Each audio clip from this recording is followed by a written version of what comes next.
जय श्री राधे कृष्णा। हम नक्षत्रों के बारे में जानेंगे। आप लोगों ने अब तक एस्ट्रोलॉजी के अंदर नक्षत्रों से प्रिडिक्शन की है। कभी नक्षत्रों के पीछे की स्टोरियां जो होती हैं, इनके पीछे जो ग्रंथों में जो कहानियां बताई गई हैं, कभी वो नहीं जाना। तो आज मैं आप लोगों के समक्ष नक्षत्रों के पीछे की कहानियां बताने जा रही हूँ कि हर एक नक्षत्र के पीछे हर एक कहानी होती है। जिस प्रकार हमारे जीवन में हमारी कहानी होती है, उसी प्रकार इन नक्षत्रों के पीछे भी कहानी है।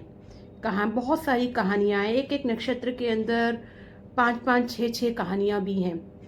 तो अगर आप चाहते हैं नक्षत्रों के बारे में जानना और बहुत डिटेल्स में जानना, तो वीडियो को अंत तक अवश्य देखिएगा।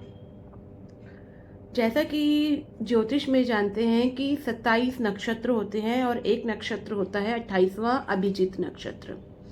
हर एक नक्षत्र के 4 चरण होते हैं। ठीक है, तो अभी हम यहाँ चरणों के बारे में डिस्कस नहीं करेंगे। अभी हम सिर्फ नक्षत्रों के बारे में डिस्कस करेंगे कि सबसे पहला जो नक्षत्र होता है वो होता है अश्वनी नक्षत्र।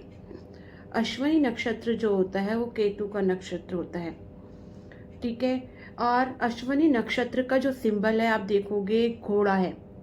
और अश्वनी नक्ष की जो उत्पत्ति हुई है, अश्वनी नक्षत्र की जो उत्पत्ति हुई है, जो अश्विना है, उनकी भी घोड़ों से ही हुई है। और वो कैसे, तो हम जानते हैं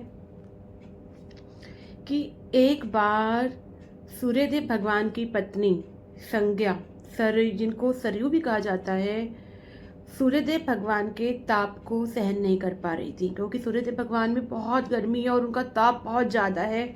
तो वो सूर्यदेव भगवान के इस ताप को सहन नहीं कर पा रही थी और वो अपने आप को रिजनरेट करना चाहती थी। वो चाहती थी कि वो अपने आप को रिचार्ज करें, दोबारा से अपने अंदर इतनी शक्ति लेकर आए कि वो सूर्यदेव भगवान को के ताप को, उनके बल को सह सके। तो उन्होंने क्या किया, सूर्यदेव भगवान को बिना बताए अपना एक छाया रूप बनाया और उन्हें सूर्यदेव भगवान के पास छोड़ दिया कि जिससे वो सूर्यदेव भगवान की देखभाल कर सके और उनके बच्चों की देखभाल कर सके। संज्ञा के 3 पुत्र बच्चे थे, यम, यमी और मनु। और संज्ञा अपने तीनों बच्चों को अपनी छाया रूप के पास छोड़कर जंगल के अंदर तपस्या करने चली गई। और बहुत समय बीत गया, सूर्यदेव भगवान जी को भी पता नहीं चला। बट एक दिन उनकी छाया रूप ने यम को बहुत बुरी तरीके से क्रोध कर दिया, गुस्सा कर दिया।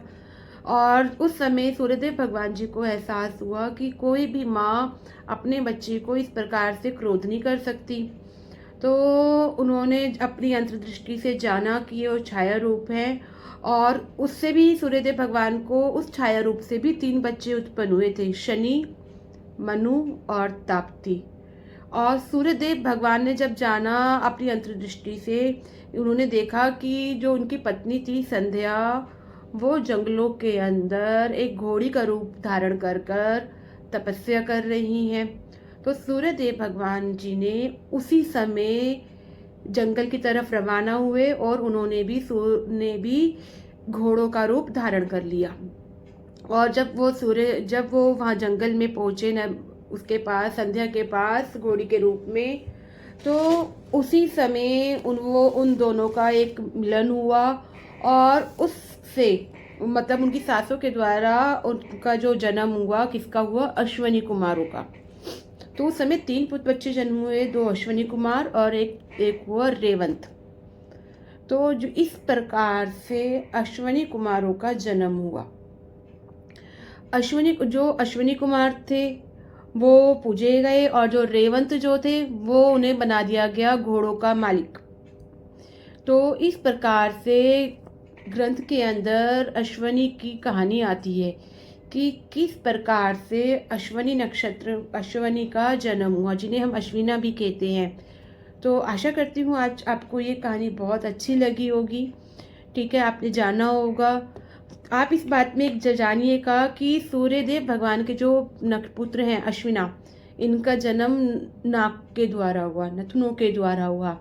अगर आप किसी भी व्यक्ति का केतु नक्षत्र एफ्लिक्टेड है या किसी का अश्वनी नक्षत्र में जन्म हुआ है, तो आप उस व्यक्ति को सांस से रिलेटेड इश्यूज आ सकते हैं, ब्रीथिंग इश्यूज आ सकते हैं।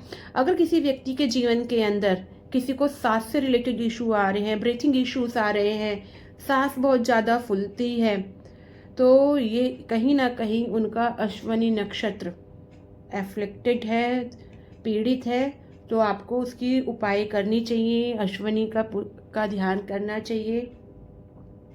राधे राधे, जय श्री कृष्णा।